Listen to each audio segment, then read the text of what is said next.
Greetings, I'm Darvane and we are basically trying to slowly make our way through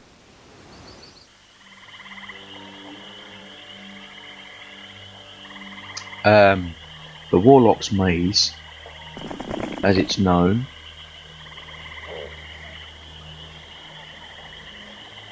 As we make our way to, well, I say make our way to Castle Alamar. We're not actually making our way to it because we're completely and utterly avoiding it in any possible way. But, you know what I mean. We know the gargoyles are there to take, to direct us, so we're avoiding the gargoyles unless we absolutely have to. Simply because quite interested in exploring the map.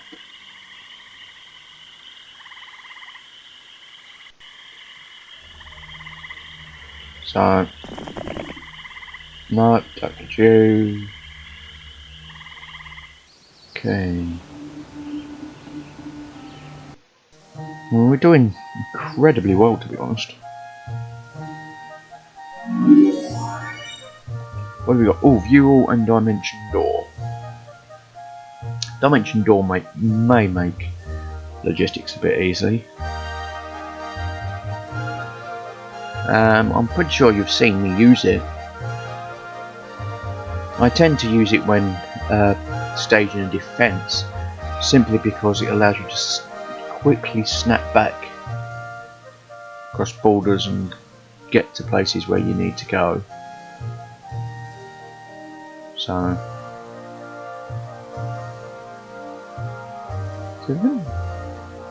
that's pretty good. View all is what I want to use right now, because basically, yes, that's the layout we're looking at here. The incredible maze of let's see what we can do as we try to get to the point. I mean, the irony is we went a long way around here and come to here where there was a gargoyle. Pretty much if we'd have followed that, it would have taken us to the end of the maze. So that's worth bearing in mind. The rest we're doing is pretty much superfluous. But we're doing it because I want to explore the maze. I want to actually see it. I want to see what's in the dead end. I want to have a laugh at all the ghosts. Then we come in. There's a castle right there. That will probably be our defensive castle once we claim it, if we claim it. And then we can focus on trying to get the other 4 castles in the area. But that means what we're looking at is generally an increase of 15 dragons a week. But considering they split that against 1, 2, 3, 4, 5, 6, 7 heroes. Yeah. That'll be interesting. Plus I've got my undeveloped barbarian castle here. Should I need more monsters. Because I can always go for a cyclopses as well if I wanted to, but not sure. Not really much in the way of feature and terrain once we get to here. It's literally a swamp maze barrier. So we'll see what we'll get there. That's slightly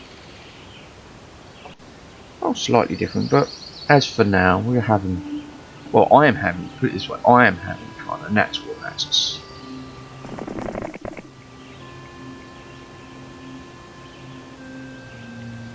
No matter.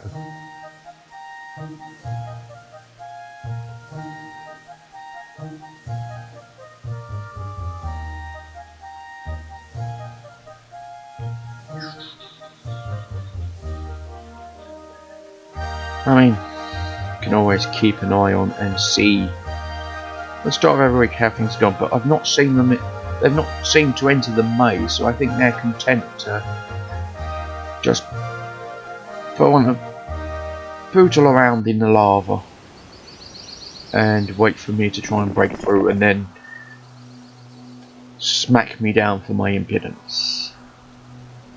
How dare I spend all this time exploring a maze? I should be going fast. It's what people want. What I didn't do was check to see if I got another hero. No, that's good. I mean, the barbarian's bonus of pathfinding is excellent on this map to help you get through the swamp. But to be honest, I am not playing as a barbarian. And if I wanted to go pathfinding, I would play a barbarian. It's that simple. It wouldn't be until the next franchise where you'd get things like skills coming in, which meant at least you could diversify some of your heroes and stuff. But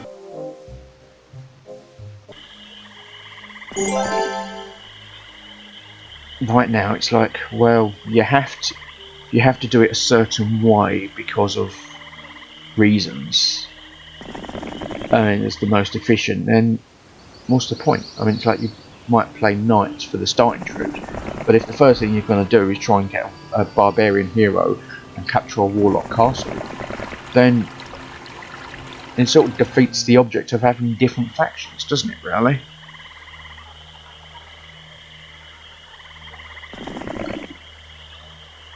Plus, I'm not entirely sure how bad the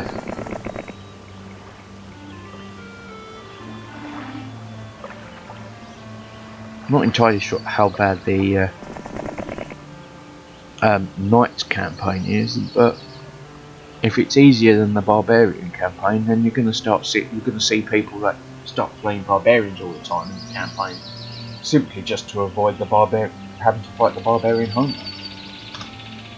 At which point, the campaign itself becomes, well, kind of moot.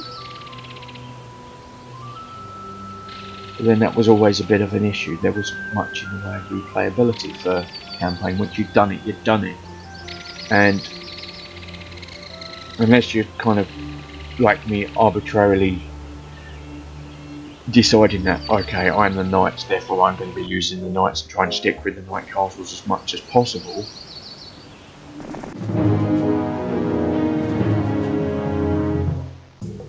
you know, it's there just wasn't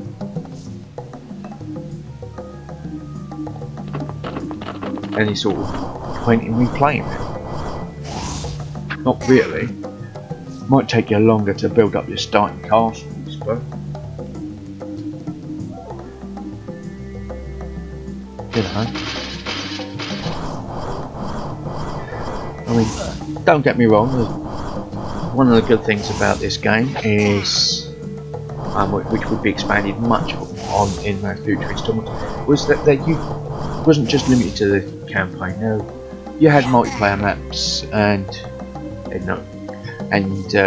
single scenarios and stuff like that which you could play, and so there were quite a few of them. I know some fan sites where I got a load of maps for this version, but there aren't many, because as you know, upgrades means that people enjoy certain versions more than others, and therefore do more modding and map design stuff for them.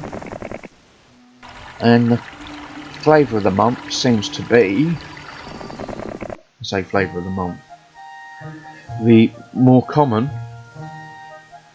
seems to be the fan favourite still at the moment seems to be Heroes of Might and Magic 3. Heroes of Might and Magic 5 is still pretty good as well. Is doing pretty good as well. But once then you got to likes of Heroes of Might and Magic 6 and 7, but being on Steam and attitude of the developers, never really got this sort of acclaim that Heroes 3 got, and eventually Heroes 5. Heroes 4 was a drastic change in decision, in direction, that when you decided, you pretty much had a hefty debate on which was best. There's a lot of elements I liked in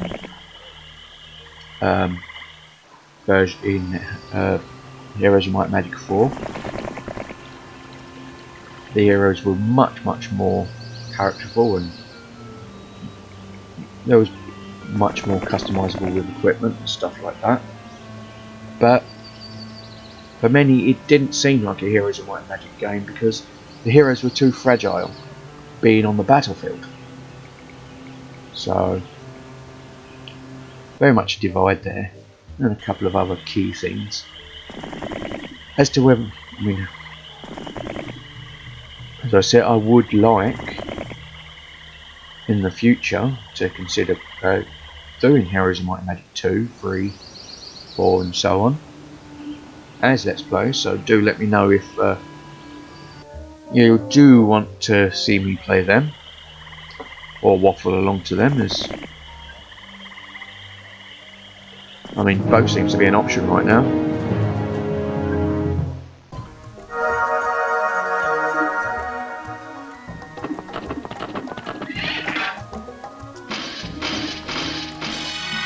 But as long as you're happy, I'm happy basically. Like I said, I've got 3 Let's Plays going on 4 days a week. Would say it's quite a hefty schedule, but with the minimal amount of editing I'm doing, because I'm more concentrated on playing the games, my plan is once I finish the game I might go and beautify it a bit by not so much editing, but actually going through and sorting out the playlist properly, putting titles in, stuff like that. But for now,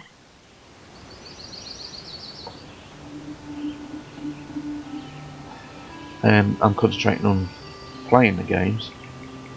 I have Heroes of Might and Magic at the moment, which you're watching, so obviously that's obvious, which is currently twice a week. I have Avernum, which is currently once a week. I might, as one of my current favourites that I'm enjoying recording, I might move that up to twice a week. If people want, please let me know. I have Fallout once a week, but that's quite a common game, even though I enjoy doing it. That's quite a common game, so I might keep that as once a week. I've got a couple of other games. I mean, like I said, I'm a fan of Let's Plays myself, so, and being a fan of Let's Plays myself means I try and keep up with what other people are doing. And I noticed like there's people like Arak, who's currently one of my favourite Let's Players, who gets a lot of early release stuff. And the fun thing is that he plays them. I like, which kind of makes me want to play them and do Let's Plays of them. Yet it's kind of like, well, I don't really want to, because it's kind of pointless if you're watching something that someone else has already done. So, I mean, we apparently share a lot of the similar tastes. Apparently, so.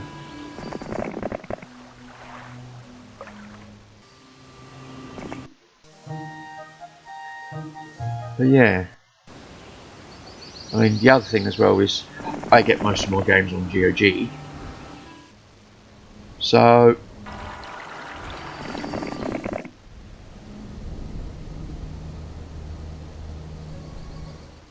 whereas I believe Arak gets most of his from Steam, and as such I tend to get more complete builds while he does more developmental stuff.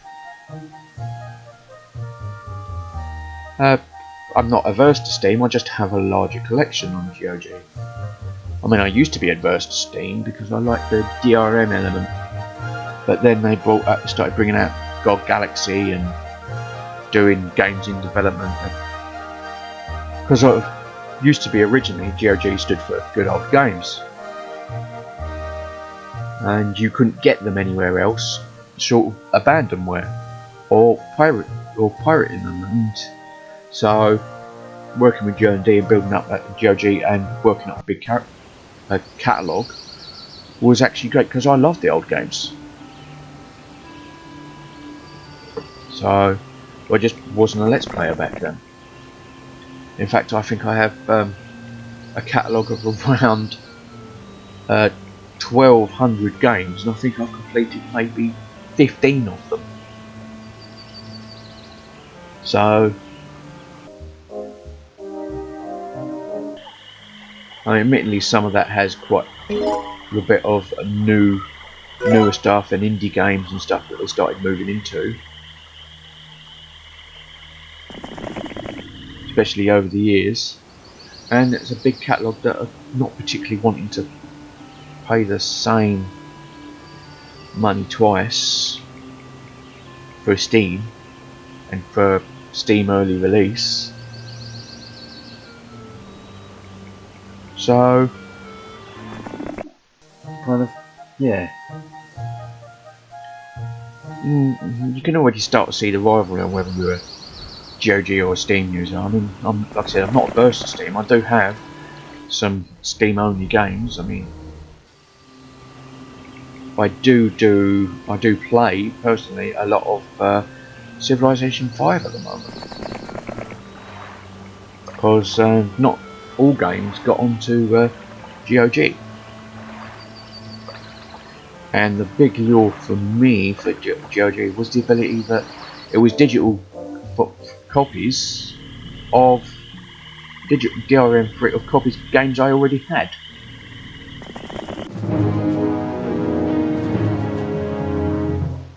So,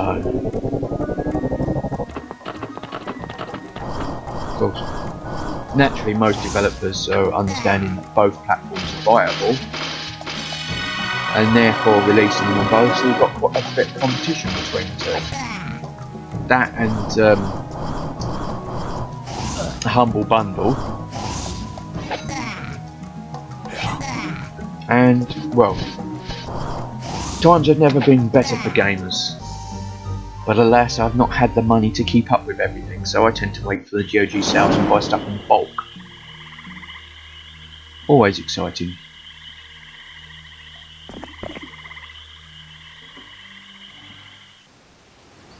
I mean, even I can't keep up with the GOG sales, to be honest. I mean, they tend to have a sale like, I know they have the weekend sales, and I tend to spend a lot of, and it turns out that actually I already own a lot of the stuff from such sales, because over the years I've been building up the catalogue and just buying stuff for sales.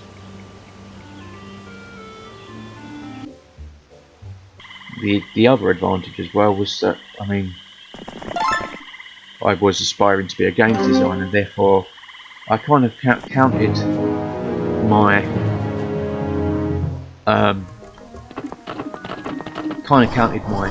catalogue of games as research.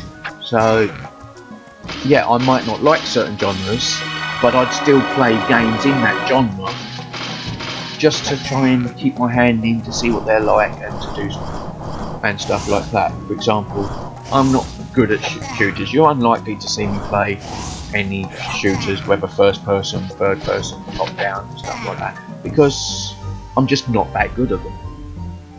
And as much fun as it can be to take part in gratuitous violence, they're just not my bag. I mean, I'm not ashamed to say it, I tend to play games on easy because I like the story, because in many cases I find that there is a hard limit on my skills, and a lot of that has to do with my dyslexia. It is an issue that has come up over and over. For example, I like the Baldur's Gate series because by using auto pause you can turn it into a more or less turn-based system, yet when they switched Neverwinter Nights got rid of that ability, kind of went down for me in my... I could play it, but it kind of... yeah, and I just kind of detracted because you didn't really get enough of the tactics. Yes, you could pause and do it, but it just got more and more complicated in my opinion. And I didn't always have the reactions to kind of be able to pause and be able to do things. It sounds stupid.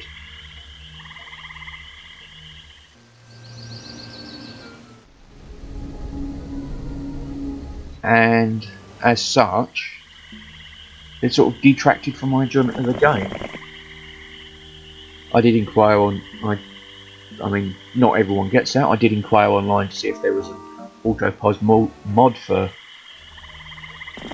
Neverwinter Nights, and essentially got laughed at because a lot of people don't realise, or they go for a different core demographic. I mean, I'm not averse to, games like that. For example, real-time strategy. For example, I do like real-time strategy games, which you think might be odd if I'm not that fast on my reflexes. But if it's simple and the AI is doing quite a lot of the work, and there aren't too many combos. I mean, for me, Warcraft was... I like the story, and that's why I played Warcraft, and I'm a big fan of Warcraft. But once you got to the point that you're too busy trying to do all the combos and everything else and control everything fiddly, especially when you're up against a computer that does not have that limitation in any way, kind of, it gets a bit tedious. Plus you had the other limits. So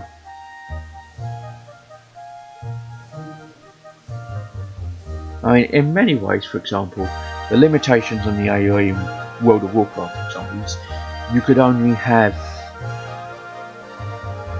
control 12 units at a time. So you were ever selecting, clicking, selecting, clicking. So many of them had special abilities that you also needed to control. Yet the AI could do them with, could control as many as they want, because it essentially was like it was playing with 6 different knights or something, or probably a lot more. So you could easily get overwhelmed just and outproduced because of the way the user interface was and the limitations. And therefore you'd find against the harder ones, the harder scenarios, it become more a case of, can you outgrind or use AI exploits to get around scenarios rather than, well, any sort of actual skill or anything. Although, to be fair, I am not really much in the way of skill, because for me, I'm more of a simplistic horde of tanks player. I like to build a horde of units and then send them in, and because I'm more of a commander, so, and a base builder type thing. So being able to, for example, control units and set them at waypoints, especially if you could set the waypoints to basically, alright, go from here, group here, then go and attack, sort of setup, was great for me.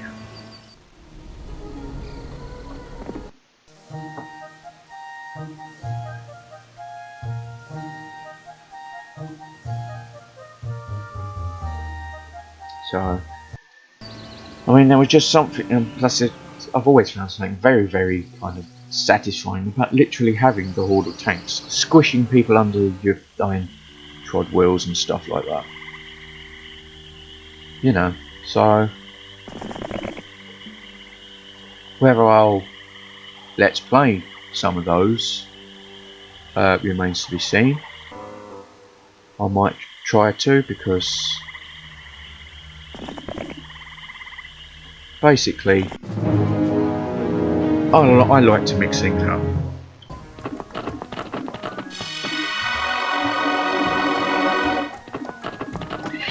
I'm kind of enjoying this. I'm kind of enjoying this level because I've probably rambled more than I have in any other level in this series, simply because at the moment my arm is so big that combat and actions are quite trivial, so I can stick it on auto and not think about it. So I'm slowly going through, slowly exploring, while rambling on about something completely different. I'm not thinking about Let's Play. So there's somewhat, which is somewhat therapeutic, to be honest. So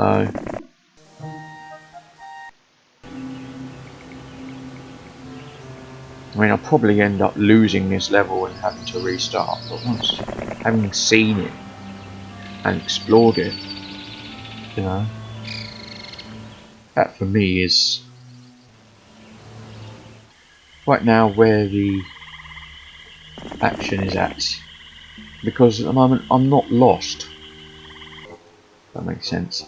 They're obviously not coming through the maze. They're waiting for me, so let them wait, as far as I'm concerned.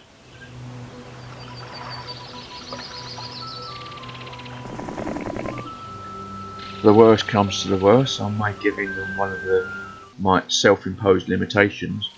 Go back to the castle to get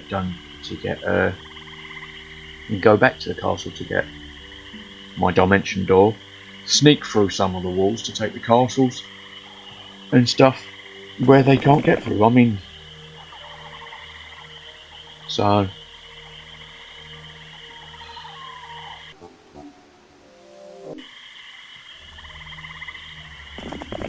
we'll see.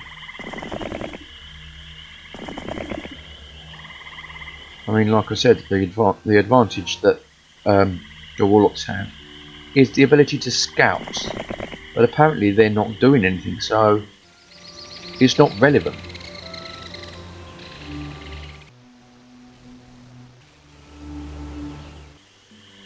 They're not right now. They're not scouting, so they're not using that ability at all.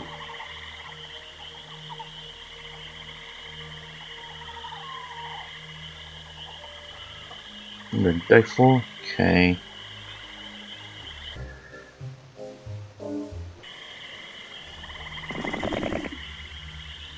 Yeah, I don't know. He hasn't got dragons. Balagar hasn't got dragons. He's got Orcs and Sevils and stuff and all that, but no dragons. Okay.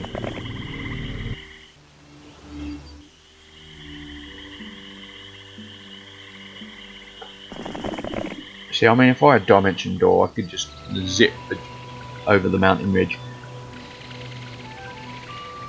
Probably take him on. And then zip back to hide. And unless they've got Dimension Door, they can't follow me. And chances are, if the hero's gone, time they get to a point where they could, I could have Dimension Door far away. I mean, I don't know if they're going to wait till I've made an initial attack and then, or broken through, then comes try and attack me. I have no idea.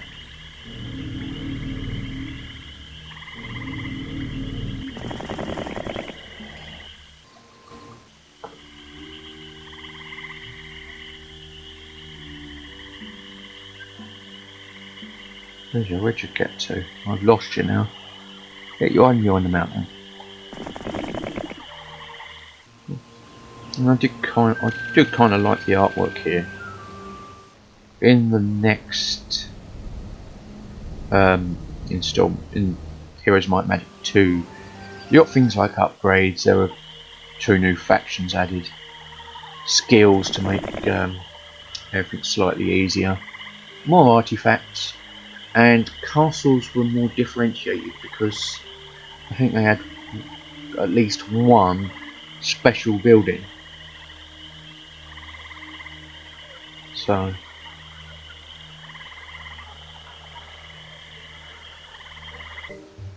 For example, Night castles had fortifications.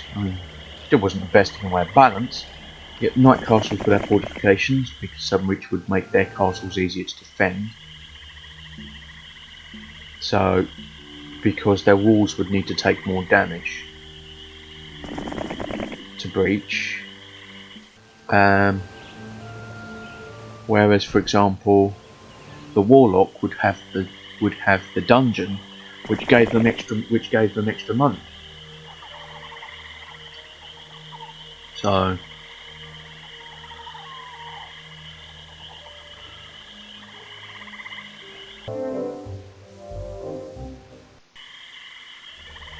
well, that was quick. Okay, 31 minutes. I will leave it there. Got so engrossed in waffling that I forgot what day it was. Okay. In the game, not literally. Although it's very close. To be honest, it is kind of not so much. It's gone beyond therapeutic to kind of stupor-inducing. But yeah, but I'll enjoy it. I'm thoroughly relaxed, and we've made our way through quite a bit of the maze. We've only got a little bit more to go, and then we can face off and see what state the Warlocks have built themselves up to. So, until next time, this has been Darvane with Let's Play Heroes of Might and Magic. So until next time, goodbye.